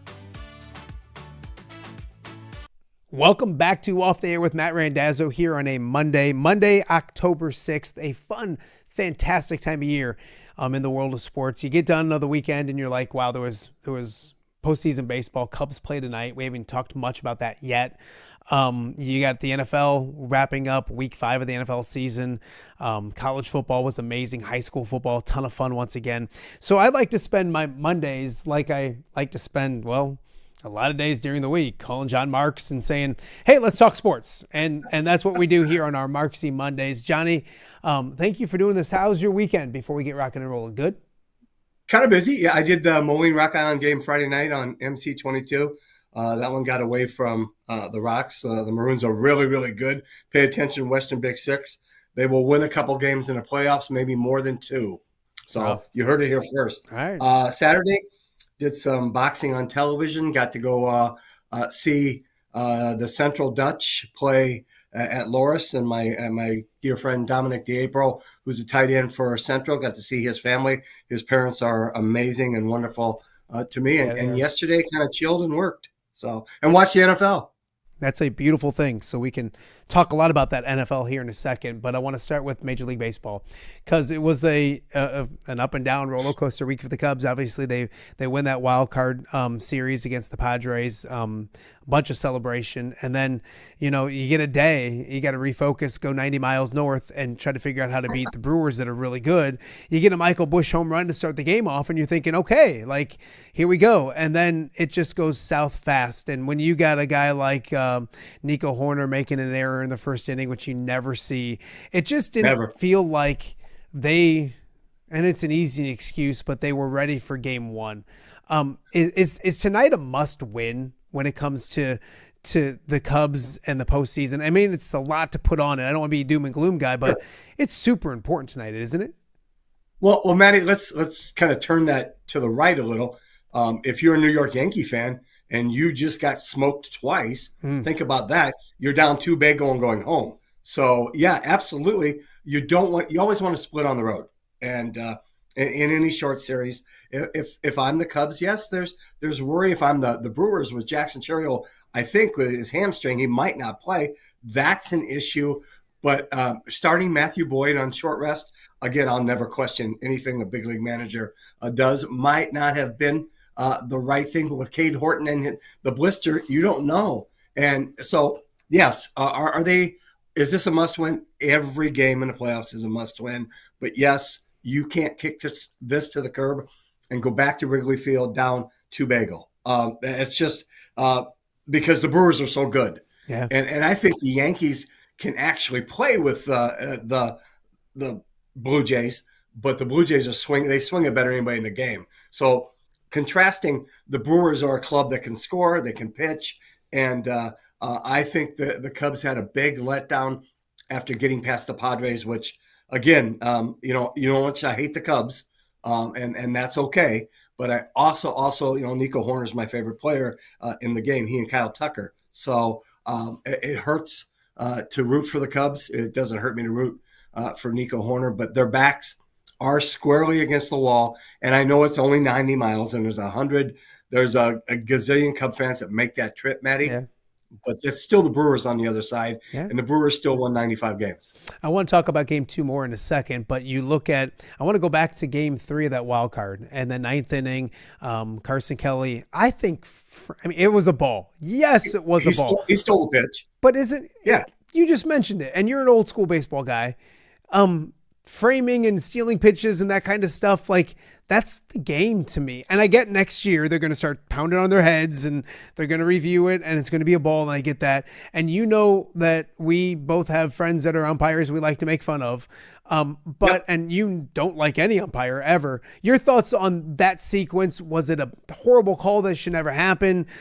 Is there an art to framing a pitch? Kind of take me through your thoughts on what happened in the game. Matty, let's go to your first question. Was it a borderline? That's his borderline here, okay? And that's how good Major League umpires are, really. And that's how good a lot of umpires are. But I'm not going to give them credit. We know how that works. The other side of that is phenomenal job stealing the pitch. Got it. What did and that took your club out of the game? Quit being a bunch of whiny little babies and play. You had 8 1/3 or 8 innings to get that game to a manageable situation where you didn't have to rely on the 9th inning. And then you had a young dude who blows 100 and who went nuts. You had the perfect situation, but they were going to counter with a reliever. Come on, man, quit. It's the typical Padres, and I am a huge fan of their manager, Mike Schultz. I think the Cardinals never should have got rid of him. That's what you get for defending Wainwright and Pujols and Yadier Molina till they fire you. Is the rest of the Padres, other than Gavin Sheets, are all whiny babies. Manny Machado's a big baby. Bogarts is a big baby. Tatis, the biggest baby of them all pampered. It's a lengthy list, starting with Yu. That made my day. Yu Darvish, who's the most overpaid, whiny crybaby in the game, got lit up, and that didn't bother me that the Padres lost and the Cubs won. I think Pete Crow Armstrong, and I don't call him PCA, is a great player in the making, even though he talks and acts and tries to be that California cool. Not going for that, but tremendous player. And did he steal it? Yes. There's an art to it. There's an art to go watch. Take that a step further, Matty. Go watch Tyson Blazer at Fielder's Choice on a Saturday morning with the 5 kids that he's working with who are in that long, elongated position with the knee down and the left knee up, and they're learning at age 10 how to pull that pitch and stick it. Yep. It's no longer around, it's up. And he stuck the pitch. That's what it reminded me of. I've been there. I mean, literally, it reminded me of Tyson sitting there doing this over and over with kids at Fielder's Choice. You just mentioned it. John Marks joining us right now. Up there with Matt Randazzo. It's a Marxy Monday, as always. I will say this for the Cubs. Shota scares me. You mentioned the Brewers swing, and I think he'll pitch well, but he's going to make a mistake. That's just what he's done all year. It's how many mistakes, how many dudes are on base. I probably get away with a solo shot, maybe 2, but like you can't give away too much, and there better not be 2 guys on base when somebody goes big fly, or it could be a bad night for the Cubs. So hopefully, Aaron Ashby going for the Brewers as well. NFL-wise, a couple things I wanted to get with you. 3 things. First off, the Eagles lost, the Bills lost. There are no more undefeated teams in football after 5 weeks of the season. Who's the best team in the NFL right now? And your Detroit Lions, okay? Well, and then but 1A, no, one I know you were fishing for the answer. No, I wasn't. I don't want that. 1A and B. A and that 1A B is don't the Chiefs are coming and they're all going to be okay. As soon as everybody's healthy, Worthy will be healthy. They'll get Rashee Rice after the 6-game suspension. Their wideout core will be fine. They have a Hall of Fame tight end. They're going to be able to run the football. And Patrick Mahomes, last time I look, is still their quarterback. So there's that group of 1A. Last night was an aberration. Give the Patriots credit. They have the right head coach. We all know that. So give them their due. I still think Buffalo is in that mix. I think your Lions are 1. And then I think the Eagles are 1A with a real tight dash. And I think the Bills are in that mix. And then, as we talked about, there are other teams trying to fight it. This is exactly what the NFL wants, Matt. You know that. This is parity. This is nobody being unbeaten after 5 weeks. That's nuts in that game. Yeah, and you look at go ahead, Sonny. I'm sorry. Go ahead. No, I'm just you look at it too, and these teams are the Eagles. They're still the Eagles. They're still really good, but like they've been figuring out ways to win, and it kind of caught up with them yesterday. Like you mentioned, the Bills are still really good. Lions and Chiefs are next week Sunday Night Football, and I watch every single minute of the Lions game, and I got cranky. You should have saw our house yesterday. They took off the Lions game to go to a more competitive game, and we're paying the whatever $100 it is for the ticket, so we're scrambling to find but they didn't play well. They're still left a lot out there. I think there's what's going to be said with NFL, and it happens all the time, is health. Like I tell people all the time, like the Lions went 15-2 last year. They were beat up and they lost in their first game of the playoffs. I'd much rather be, give me a 4 seed and give me a healthy team more than anything else. And I think that's what's going to judge a lot of this. What I also realized, Johnny, is there's a lot of bad football teams. There's a lot of there's a lot of bad quarterbacks. There's about 8 to 10 good football teams in the NFL.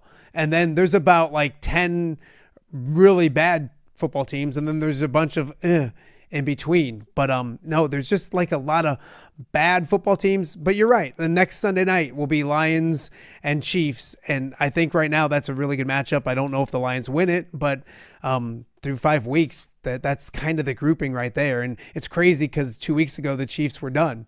And we'll watch them tonight. They play again tonight and all that kind of stuff. But they win tonight. They're 3-2 and looking really good. Pat can speak to bad when it comes to being an elite athlete at that level, to better than you and I can, because he's lived it. Yeah. Anytime having watched FBS football up close, Maddie, there's such a finite gap between good and really good and not so good, and I just can't throw anybody under the bus when it comes to that. To that though, you mentioned health. And the MVP of the National Football League didn't play yesterday for the Ravens, and they got smoked. And Pete Carroll, genius, Super Bowl, national championship coach, knows the game, might not have had the exact roster that he wanted when he inherited the Las Vegas Raiders. They got smoked yesterday. Man. Daniel Jones was supposed to be out of football and not being able to play. Well, now it's kind of strange. You had success when your number 3 quarterback was Alex Tanney in New York, and he was your guide when you first started in the league, and you had success. And it's funny how the passing game coordinator for the Indianapolis Colts and Daniel Jones get together with Shane Steichen, and now he's having success. How does that work? It's the right people, right place, right time. But you hit it right on the nose, Pally. It's all about health in that league, because everybody's frontline player at the NFL level are as good an athlete as there is running anywhere in the world. They are phenomenal. But when you get into the 2s and 3s, things kind of even out. And that's an elite level of athleticism, not dodging it. But to your point, then that really good NFL football team, which every player is really good, becomes an average or less than average with the teams that all their healthy players are okay. So you're lucky.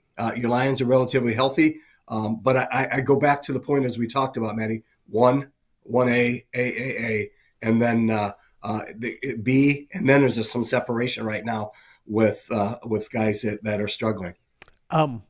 Great point on Alex Tanney. Outstanding point. He's doing great things and a really good dude. So I want to mention that as well. It's funny because everyone wants to know how quarterbacks are going to be and if they're good or bad. They were drafted here and there, whatever. You look around their league, Johnny, and you look at a Daniel Jones that was drafted high, given up on, moved around. Now he's doing well. Baker Mayfield was given up on by several teams, cut by the Panthers. And boy, don't you think the Browns would love to have him now? He's really good. Jared Goff is a guy that was good, not not good enough for what we want. And now he's one of the best quarterbacks in football. So it's amazing. Everybody wants instant success and hey, how good are they?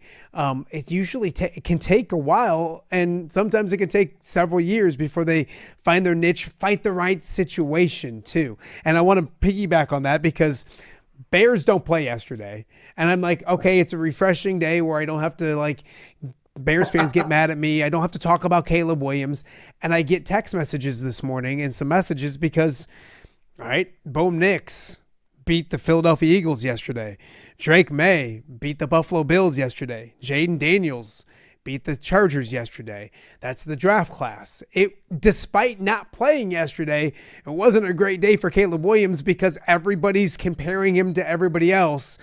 Different situations, different Absolutely. teams, all of those kind of things. I think, and as good as Ben Johnson may be, Mike Vrabel is a home run hire for the Patriots and what they're doing out there. Your thoughts on those other quarterbacks in that class, and that's what everybody compares to, having signature victories yesterday. 3 of them did just that. Can we take that one step further? Carson Wentz and Sam Darnold, 2 guys that had great games over the weekend. Yeah. Now, Sam Darnold did everything under his talk about a perfect game for guys that have been thrown on a scrap heap. He and Baker Mayfield had phenomenal, and their passer ratings were 120 and above, I believe. So take that and throw it into the other mix that we've had. Now, Mike Vrabel is as good a football coach as there is in the NFL. All you need to do is spend 5 minutes with Julian Edelman and Gronkowski in their podcast to find out what life with Vrabes is really like. So yes, not a guy not afraid to mix it up and get in there, hard nose, his signature type club, and it's the perfect setting for him because they'll win with playing good defense and get whatever you can positive out of your quarterback. It goes back to Caleb Williams is a pretty good quarterback. Pretty good football player. There are guys that make lots of money to evaluate talent. A lot of it has to do with who you're surrounded with, and Anthony Richardson's a pretty good quarterback too. And his offensive line was suspect in year one, but he was too young. And there are a lot of failed number ones running around because everybody wants that instant gratification. The Titans won yesterday. Yeah. Well, all of a sudden, yeah. So. It's a league of instant gratification, as you know, Matt. But how perfect of a day for you to start getting texts and emails about that situation immediately. You're not going to find a break, pal. Here's what I'll say to people, and we mentioned those 3 quarterbacks. Bo Nix's coach is Sean Payton. Jaden Daniels' coach, a pretty good coach as well. And one, I think, one coach of the year last year, I think. And then, of course, we talked about Vrabel as well. So coaching matters, situations matter, all those kind of things matter. And it's culture matters, I know, and that's what Ben Johnson's trying to. So I defended it. I was the first person to be like, yeah, those are signature victories. Caleb really doesn't have one of those yet, but you're comparing apples and oranges when it comes to situations and coaches and defenses and all those kind of things as well. Last thing in the NFL, it happened again, Johnny. Coach Marx, It happened again. How do you run 70 yards to put a team away and then drop the ball at the half-yard line and cost your team a game? And speaking of quarterbacks, I don't think Kyler Murray's that guy to ever get your program over the hump. So enough said there. But come on, you have been taught somewhere, whether it's junior football, high school football, college football, and now the NFL. I've been to enough training camps. I've seen enough FBS drills. I watched a full FBS practice one day in Massachusetts. And come on, the first thing the running backs do after you go through the line of scrimmage is, you tuck it high tight, you finish here. And if you get a breakaway, you run as far as you can, boom, you're here. You never sit the ball out. And you know what? He was trying just to be cool to drop it. You were foolish and you cost your football team another win. As Kyler Murray said, we have made losing 101 an art. And that is just again, I cut him. I would have been the guy. I'm that cold-hearted. Yep. Yes, I get soft at Christmas, but coaching, and he's a professional, and I don't care. I would have You can't suspend him because then the players union comes back on you. But I'd have cut his butt. I'd cut them all if you don't do that. You're a Lions fan, Matty, and you watched it done right for 100 years. Is the guy who, when he scored, get here and then he'd walk and hand. He literally, Johnny, he would. I was going to be my only point is B. Barry. Like he would literally find the referee and go hand it to him. Like that was he didn't drop it. He didn't do anything. He just found the referee and went and handed it to him. And if everybody did this, none of this would happen. But the first thing they're ready to do, and trust me, I get a kick out. I'm not the old cranky guy that doesn't want anybody to dance and all that kind of stuff. Do your whatever, that's fine. I like them. I laugh. I'm a St. Brown has some great ones and my kids are enjoying it. But go give the ball to the referee first, then do whatever you want. Act a fool, do whatever, but just go get. And by the way, you soften up on Christmas. Remind me to call you on Christmas. I need to see the soft side of John Marx. I don't think I've ever seen it. Couple more things to get to with you before we let you get out of here. I wanted to talk a little college football. Because 2 weeks ago, we were talking 63-10, and now number 17 Illinois has won 2 straight games, and they welcome number 1 Ohio State to town, and things are much different after 2 weeks. It's amazing how quickly things change in college football. Does Illinois have any chance of beating the Buckeyes on Saturday? Absolutely, because the offensive weapons they have and the diversity they have offensively. Plus, where you're at. And that's the beauty of, you know what it's like. And I'm, again, you and I both are huge fans of the head football coach at the University of Iowa. So I'll wear whatever we've been through this. I'll wear what anybody would like to yell at me about the head football coach at the University of Iowa. First-rate human being, and I absolutely have the greatest respect for him. And that goes personal. The other side of that is Illinois has a tremendous football coach, knows where we're at, and you have to come in. You know what it's like to come in and play at Kinnick on a Saturday. No matter if you're a 40-point favorite, you're not going to come in and house somebody in Iowa. This is starting to be that way in Champaign, Maddie. You're not going to walk in, knock on their door, and drop 45 or 50 on them. And Ohio State's offense, while times really good, I think Illinois' defense is improving weekly. And it will be closer because of the offensive weapons that the Illini have. Now, next Monday, it could be a 52-10 score, and you and I are licking our wounds. I don't see that happening. Can they win? Absolutely, because of the environment now, thanks to Brett Bielema, that's going on in Illinois. And the offensive weapons and the unique structure that they have. So there's some places that are hard to go play, and this is starting to be one of them. I agree with everything you said. Yes, they can win. I'm not going to be that guy. I think it's going to be so hard, Johnny. Absolutely. Ohio State's averaging 5. They give up 5 points a game. Like that defense is super good. I know the Illinois offense. For me, it all starts up front.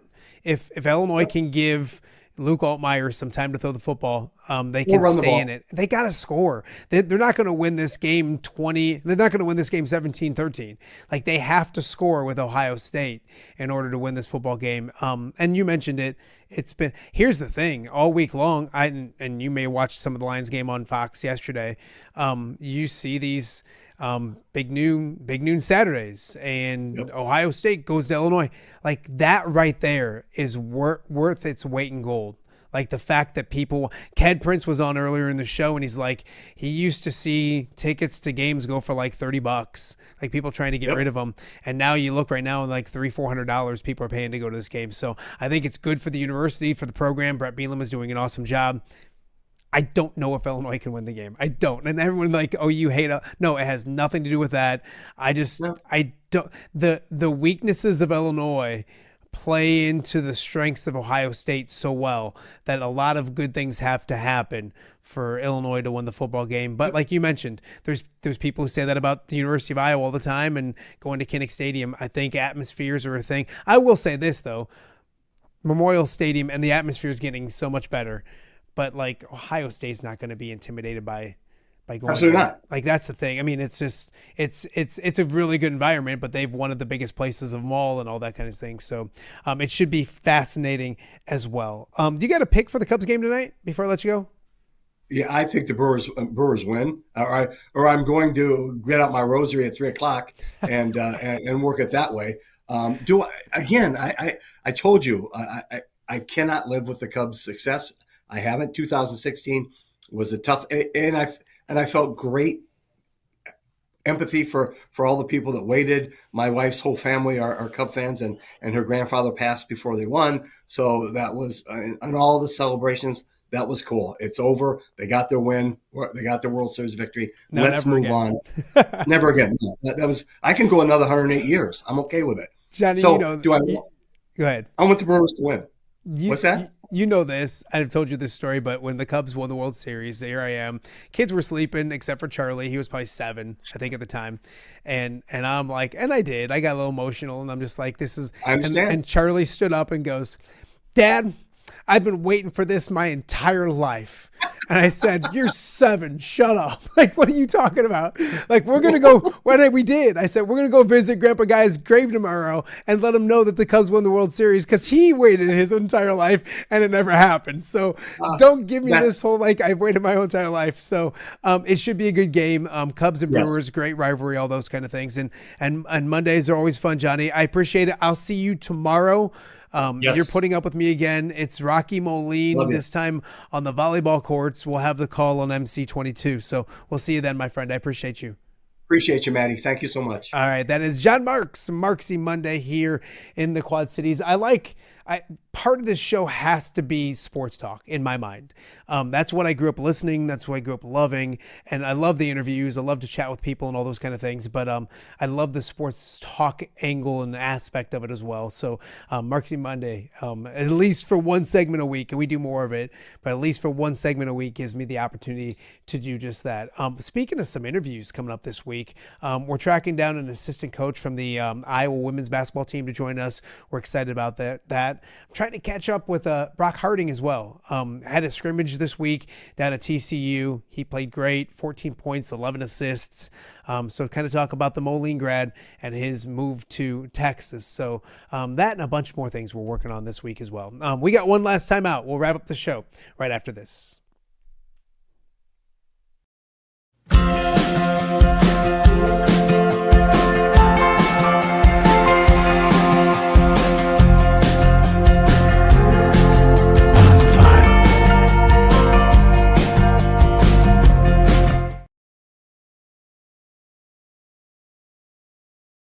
Give me the keys. Learning to drive can be stressful for both the student and, yes, the parent as well. Relax. There's an easy way to avoid the stress. Skiles Driving School in East Moline has been helping new drivers hit the road with confidence for over 20 years. Whether you're a teen earning your first license or an adult looking for behind-the-wheel training, we've got you covered. Their certified instructors are patient, experienced, and use modern vehicles equipped for safety and comfort. From classroom instruction to real-world driving, we make learning safe, affordable, and even fun. Call 309-278-0098 or visit skylesdriving.com. Skiles Driving School. Get in, buckle up, drive your future forward.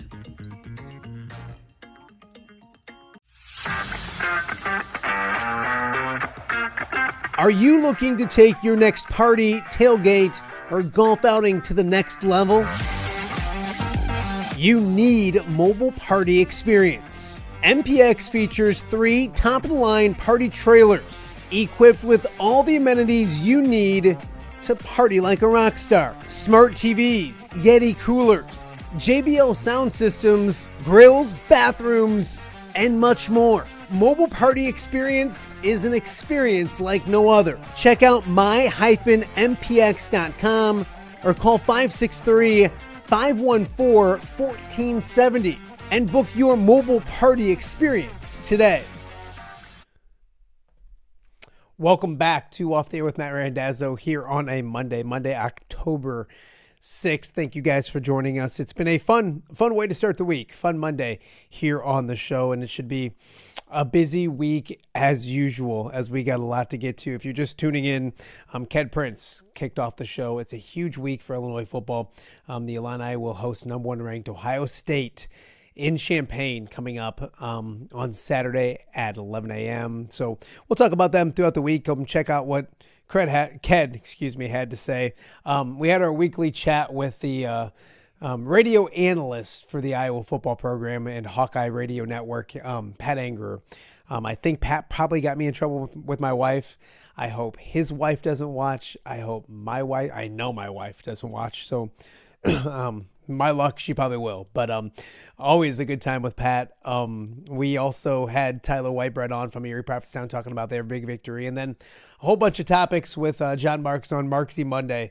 We had a lot of fun with that as well. Again, a reminder, coming up next Wednesday, it's Iowa Basketball Media Day. We'll be live from there doing the show. I believe, I just lost it.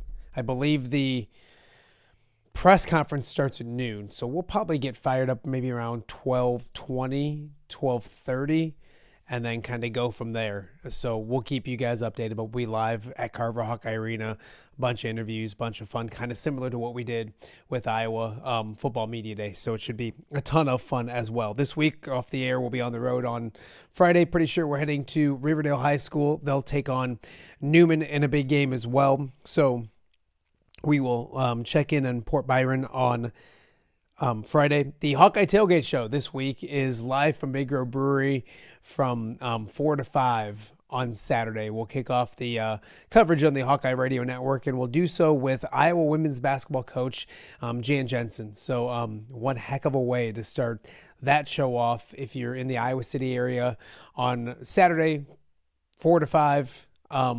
Jan Jensen will be live with us. Stop by Big Grove Brewery, say hi, and have a drink or two, get some food, and check out the show as well. So it's been a bunch of fun. Coming up later this week, we also have our Nest guests. I got my butt kicked. Ness is probably smiling someplace from ear to ear. So we'll get you your winner for this week. We'll kind of look ahead to next week and all of that kind of stuff coming up with Ness guests later this week.